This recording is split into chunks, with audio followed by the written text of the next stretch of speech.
บ่ได้มีชาวบ้านมานำบ่อยโจ้เอาหน่อยเนาะเปิดคลิปเปิดภาพมากกะใกล้สิได้เวลาสวัสดีพ่อเพิ่งโดยสบายดีทางบ่บุญเป็นอะไรกำลังสิไปเอากองเตอร์ตัดผมอ๋อแบตเตอรี่อยู่ใช้รถเจ้านี้รถข่อยแล้วพอดีทางลุงจันทร์เพิ่นก็สิบวชแล้วทางลูกๆนี่บวชเพิ่นแล้วมีแต่เฮาโกนหัวเรียนงานกับซอยก่อนเด้อโดยบ่ยากแขกคนนำกันแล้วโดยและย่อเข่าย่อน้ำเพิ่นเลยบ่ย่อแล้วมีแต่ว่าจะได้ตั้งหันจัดนี่แล้วอ๋อโดยไปส่งมีคนเบิ่งโดยได้จ้ะพอดีอันปะชีแลนลงไปเบิ่งกันเพิ่นอยู่ระยะและกายเพิ่นจัดการบ่ได้บ่เพิ่นอยู่ป่าช้าเพิ่นตอนนี้ก็ได้เพิ่นมาแล้วทางนั้นบ่เป็นหยังดอกเดี๋ยวไปแบตเตอรี่กันโดยพี่น้อยเนาะเปิดคลิปเปิดภาพไม่บัดนี้กำลังสิลงป่าเนาะ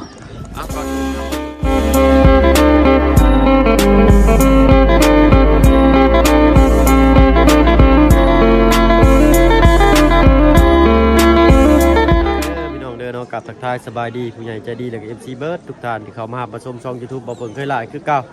เนาะมื้อนี้มากับพอดีทางน้องหัวเพิ่น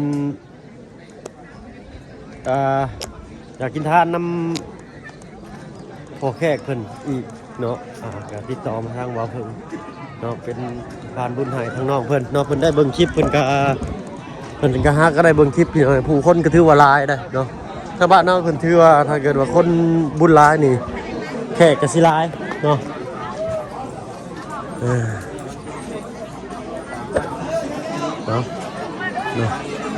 ใส่ทำในตู้อีกเพิ่นเนาะทางลุงเพิ่นก็สิไปบวชหน้าไฟเนาะทางลุงหนวดเพิ่นก็มาทีมงานก็มาเบิดสุคนพี่เลยเนาะทางอาจารย์ลาวก็นั่งกินข้าวอยู่พุ่นเนาะโธ่สบายดีทางลุงหนวดเด้อเนาะให้กับพ่อหน้าพ่อตาเนาะยังอยู่อันพลานบ่ลุงโอ้โดยไปกันเนาะเอาทางเบาไล่กับเบาตูนเพิ่นก็มาโดยสบายดีเจ้าโดยสบายดีทางเบาตูนเนาะได้กินข้าวกินน้ำหรือบ่เจ้าหากมาฮอดนี่แหละโอ้เอาพูดแล้วพูดนะโตอยู่ตังเด้อหน่อยสิไปยอมาให้เด้อโดยเอาอันมาโมบุญโมทานเพิ่นก่อนแต่บ่ได้มีข้าวสารมาซ้ำบ่เป็นหยังตกเนาะ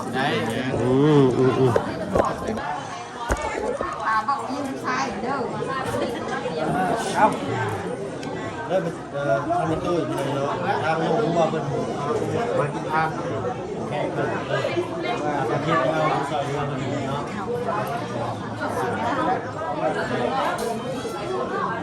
รู้ว่าเนาะว่าเดียวว่าอยู่กันตลาดเนาะน้องบัวเราต้นกันเจ้าอยู่กัน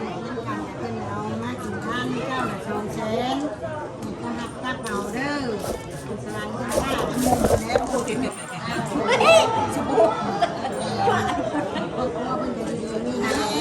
็ได้ดีนั่นด้วยแต่หักกันว่าเราจะอยู่ดีๆนั่นด้วยกันใกล้ได้เวลาอะไรแหละพี่น้อยเนาะพี่น้องแขกคนก็มาหลายเนาะคือว่าหลายที่เคยเห็นพี่น้อยเนาะน้ำแก้วคนในลูกคนได้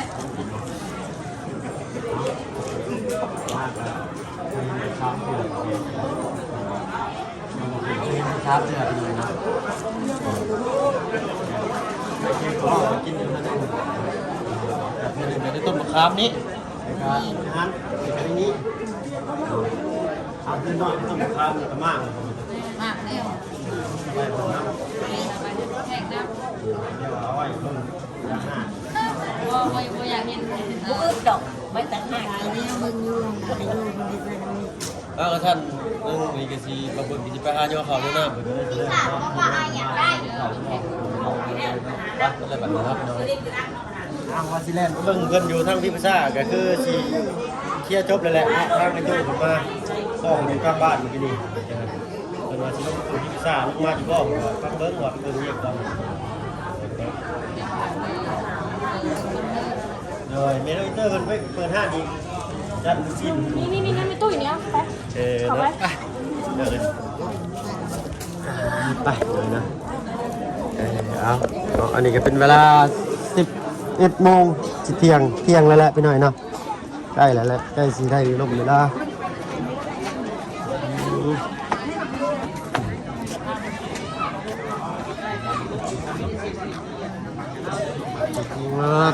เนาะโดยสบายดีเจ้าตัวพร้อมหน้าพร้อมตาเอาขาดเรือยังอื่นบอกเด้อเจ้าเนาะอันใดบ่ทวงบ่ทันก็อื่นบอกกันหั่นแหละเนาะเลยจะเล่ากันเลยหนูมานำกันพอดีเลยบาดนี้เนาะมาแต่มื้อใดอาจารย์จะบอกว่าแล่นตรงมาพี่เลยแล้วก็มาของเรานี่มาของเช้านี่แล้วก็ทิ่มกระเป๋าแล้วก็มานี่เลยมือเพื่อนแล้ว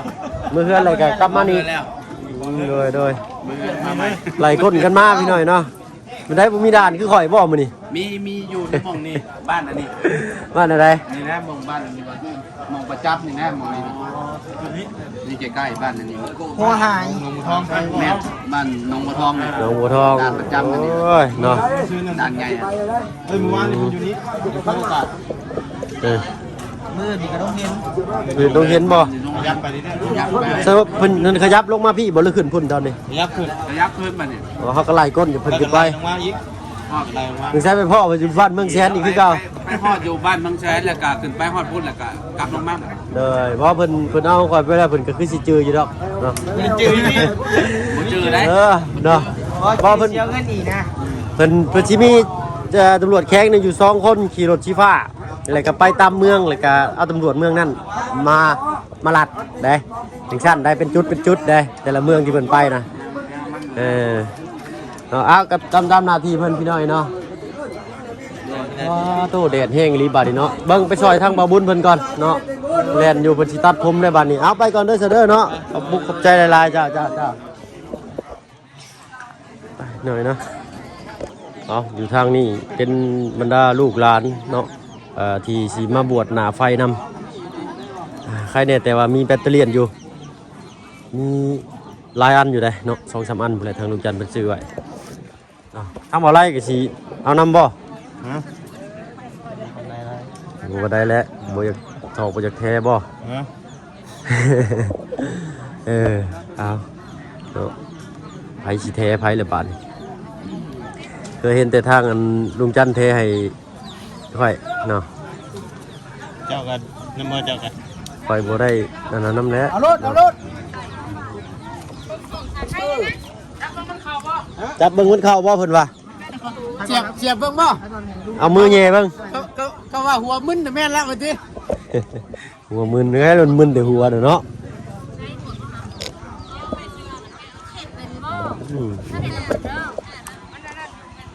เอาไปมีลูกมีหลานแล้วพี่หน่อยเนาะเราก็ดีแล้วว่าดีทางน้องพัดชัยเพิ่นเนาะบ่เห็นหน้าเห็นตาแต่โดนได้ลงมาแต่โดนแล้วว่าลงมาได้2 มื้อแล้วเจ้าตั้งแต่มื้อแรกเลยลงมาเลยเนาะแต่พ่ออีพ่อใหญ่อยู่พลานรัดไปข่อยก็ได้มือก่อนกับมือพินมือก่อนก็ได้บ่หัวครับตามหน้าที่เนาะแม่นแล้วให้เจ้ากระบวดบ่แล้วมาเบิ่งบรรยากาศเนาะว่าสิคือกันบ่กับทางฝั่งไทยเฮาเนาะฝั่งไทยเพิ่นพุ่นละพี่น้อยเนาะอันนี้เป็นลูกหลานพี่น้อยเนาะมาบวชหน้าไฟเทื่อสุดท้ายเนาะขอบุญขอคุณน้ำเพิ่นนั่นแหละพี่น้อยเนาะ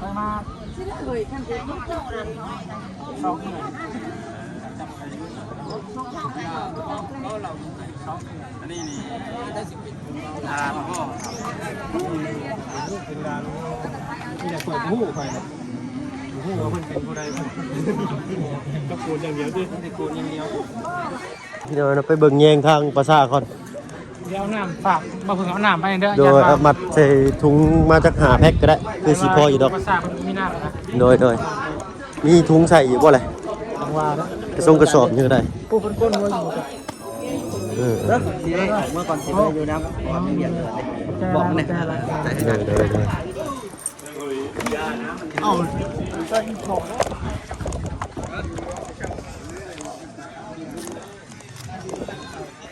เพราะว่าทาง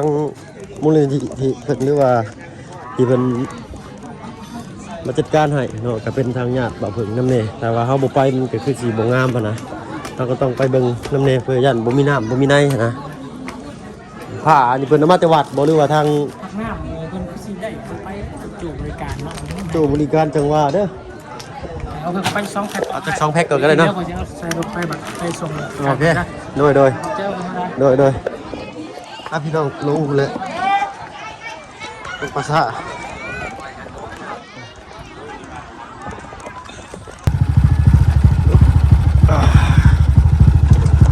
ทางกับพี่น้อยเนาะทางเขาบ้านเขาเฮือนชันบ่บุญเพิ่นก็ได้มันเป็นทางน้ำเก่านะพี่น้อยเนาะต้องจำเป็นแหละรถจะจอดไปอยู่พิบัดเลยเนาะทางรถบ่บุญบ้านป่าและรถบ่บุญสารวัตร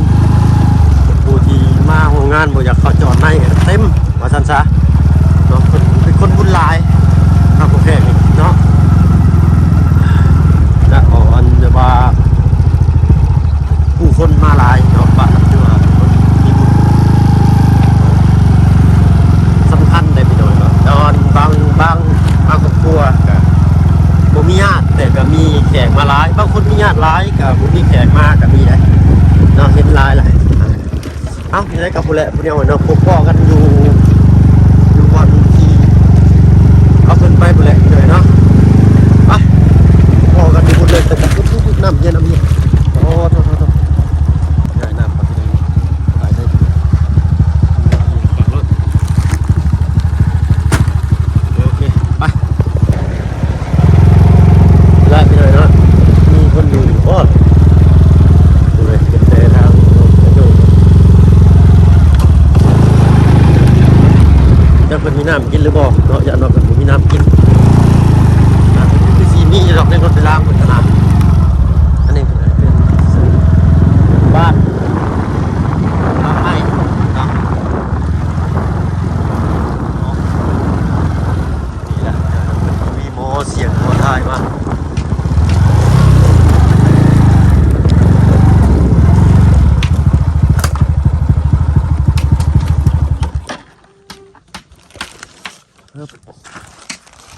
เอาบ่ได้มีชาวบ้านมานำบ่อยโจ้บ่ได้มีชาวบ้านมานำบ่เอาพี่น้อยเนาะมาฮอดจอดถึงบ้านไก่บ่คันว่าซั่นซะเนาะนี่แหละมีแต่แบบนี้นะทำกันที่ว่าอันน่ะลวงลับไปแล้วเนาะเพิ่นบ่ได้เอาน้ำมาให้บ่อยมีแต่ทีมงานสุเจ้าเลยนี่เนาะโดยแม่นะทางญาติพี่น้องเพิ่นยังบ่ทันได้ลงมามีแต่จัดอันตัวนี้มีแต่จัดแจงเองบ่อ้ายหรือว่าเพิ่นมาซอยหรือว่าแล้วแต่มีแต่ทางเราเฮ็ดเองนะโดยเอาเด้อน้าใหม่เด้อตอนแรกคิดว่าคนมาหลายเนาะว่าสิบ่พอน้ำ2เพกเอามาหลายก็บ่ได้บ่มีกระสอบใส่ ชื่อไม้นี่เขาได้ปะ ไม้นี่บ่เป็นของทางบ่บุญเพิ่นจะทางบ่บุญเพิ่นให้เอาใส่ก่อนประมาณหมื่นน้อยๆตัวนี้ตัวใหญ่ตัว 6,000 บ่หรือ 3,000 น่ะก็มีก็ดีคือกัน ก็ดีป่ะ โดยรุ่นJBL นี่ดีอยู่ อันนั้นก็สีดีเหมือนกันเนาะ โดยตัวน้อยพอดีตัวน้อยสิดูดดีกว่าตัวใหญ่นี่แบตอยากเสื่อม ว่าที่ซื้อมาอยู่ อาจจะเทียบบุกบ่อยกับในห้านในอันที่ทางบิ๊กซีบ่มีอยู่ห้านขายโทรศัพท์ในห้านนะอุปกรณ์อิเล็กทรอนิกส์เนาะเอาเพิ่นจีปูพรมใส่ราคากล่องพลับัน เขาดักมันเลยเนี่ยโตลงคลองแล้วครับสนุกครับ เอาลุงโลดเนาะซื้อพี่ช่างเพิ่นเดินอะไรก็อันน่ะไอ้โจลุงโลดบริการลงทองพี่หน่อยเนาะอยู่บ้านคำเถ่าเมืองจำพรแขวงสวรรณเขตและก็อยู่บ้านพินใต้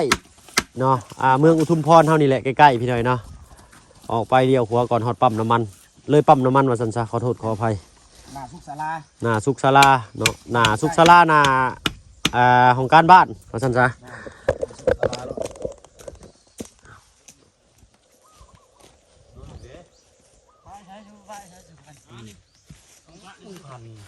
พันดวงอะไรเต็ม ปกตินี่มาบ่อยโตอันหมู่บ้านโคกนี่ก็ได้ มาบ่อยแล้วบ่อย โดย มาบ่อยแล้วมาตัดเลย เอานี่กับปูไปที่เอานี่ยังออกพุ่นเลยเนาะ แม่เป็นดอกพุ เพิ่นหมอพี่ช้างเพิ่นมาเบิ่งแล้วบ่ได้นี่ฮะเพิ่นมาโยนไข่โยนหยังไง แม่นโยนไข่เป็นมาโยนไข่อยู่ บ่เห็นพี่น้อยเนาะถ้าว่าเห็นนั่นตอนนั้นโยนไข่นี่ก็อยากเห็นอยู่พี่น้อยเนาะเห็นแต่ในคลิปในภาพเพิ่นเนาะในตัวจริงนี่ยังบ่ทันเห็นบ่เพิ่นเลยจักสิว่าเรื่องจริงหรือว่ามีหยังก็บ่ฮู้เนาะเป็นความเชื่อหรืออะไรโยนใส่ดินแข็งนี่ก็บ่แตกได้ถ้าว่าเพิ่นบ่อยู่หั่นน่ะ โบแตกนะ โยนใส่ดินแข็งมันนี่บ่แตกนะโยนใส่ป่าหญ้าใส่ทรายเขาว่าสิ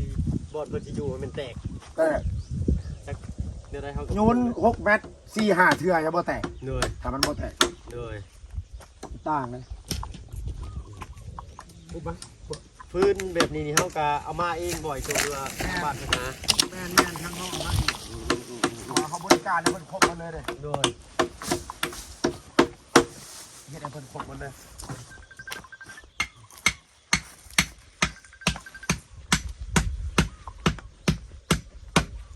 โหลไอ้ทองได้โหลได้ ค่อยลดออกก่อนก็ได้ล่ะ ยังบ่ว่างแล้วมื้อนี้อ้ายส่งแรงพุ่นล่ะ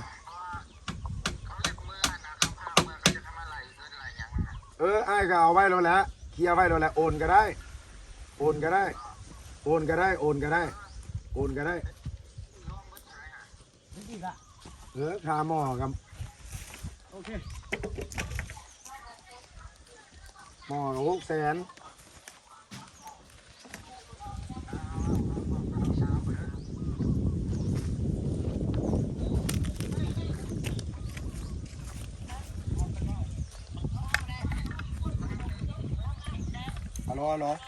ฮัลโหลเจ้าสบายดี อันเดี๋ยวนี้ข่อยบ่สะดวกไปนะ มีแต่เจ้าโอนเลยได้บ่เดี๋ยวข่อยสิส่งงาน มาซะ เดี๋ยวข่อยสิส่ง อยู่ทั้งนี้เพื่อแบบป่าก็ปิ้วเนาะ ว่าป่าน้ำแดง ปลาน้ำแท่งบ่ทางน่ะเหนื่อยโอ้บ่ได้เคยเข้าไปจักเทื่อได้ทางน่ะก็ได้ครั้งแรกที่เข้ามาพี่น้อยเนาะทางบ่เพิ่นก็ได้ผ่านอยู่กับลุงใหญ่เพิ่นเนาะลุงใหญ่เพิ่นพาไปหาอยู่หากินพุ่นแหละผ่านพุ่นครับบ่ได้เคยเข้ามาคือสิจักเทื่อเอาเพิ่นก็สิปูพรมให้เนาะให้นี่แหละลูกหลานที่มาบวชหน้าไฟนำมาได้นั่งทำพิธีแล้วเพิ่นก็สิลื้อแล้วก็จังทำการจุดพี่น้องเนาะเอารอครับชมนำกันพี่น้อยเนาะว่าสิเป็นอะไรบรรยากาศทางบ้านเฮาครั้งแรกว่าเพิ่งคือกันพี่น้อยเนาะที่ได้มาถ่ายแบบนี้เนาะอะไรก็ใกล้ชิดพร้อมเนาะ ใส่ฟิลเตอร์อะไร เอาสิเอาให้ชุดขี่รถน้องเลย ใส่ฟิลเตอร์อะไร ของอ้ายส่วนมากมันสิเลี้ยวๆได้เนาะพี่หน่อยเนาะผมพอกันจิบหนาสำหรับคลิปนี้ถ้ามาเพิ่งลาก่อนพี่หน่อยเนาะอยู่ดีมีแห้งเบิดสุภูทุกคนที่เขามาหาประชมช่อง YouTube มาเพิ่งเคยหลายคือเก่าเนาะเอาจังหน่อยก็สิได้พากันเคลื่อนพ้นมาพี่ตอนนี้จักโมงละเที่ยงหรือเปล่าตอนนี้เที่ยงหรือเปล่าเที่ยงแล้วพี่หน่อยนะเลยไปพูดน้ำพูด เตรียมทำแล้วด้วยเตรียมทำ มียังน้ำบ่ อ๋อเห็นไหม